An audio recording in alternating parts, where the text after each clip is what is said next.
نحمده ونصلی علی رسولہ الکریم اما بعد فاعوذ باللہ من الشیطان الرجیم بسم اللہ الرحمن الرحیم۔ بعض کتب میں التحیات سے متعلق یہ پس منظر لکھا ہے کہ معراج کی رات رسول اللہ صلی اللہ علیہ وسلم نے اللہ تعالیٰ سے فرمایا التحیات للہ والصلوات والطیبات، تمام قولی عبادتیں، فعلی عبادتیں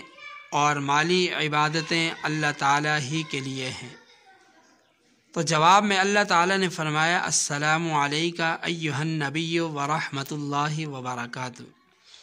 سلام ہو آپ پر اے نبی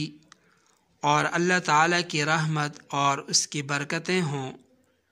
تو حضور علیہ السلام نے جواب میں فرمایا السلام علینا وعلی عباد اللہ الصالحین، کہ سلام ہو ہم پر اور اللہ کے نیک بندوں پر۔ یہ التحیات کا پس منظر بیان کیا جاتا ہے،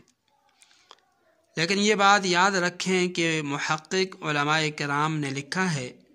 کہ واقعہ معراج اور التحیات سے متعلق جتنی بھی معتبر احادیث کتب احادیث میں موجود ہیں، ان میں یہ واقعہ کہیں بھی مذکور نہیں، حتیٰ کہ علامہ انور شاہ کشمیری رحمہ اللہ نے بھی لکھا ہے کہ مجھے اس روایت کی کوئی سند نہیں مل سکی، اس لیے التحیات کا یہ پس منظر بیان کرنے سے اور اس کو آگے پھیلانے سے اجتناب کرنا چاہیے۔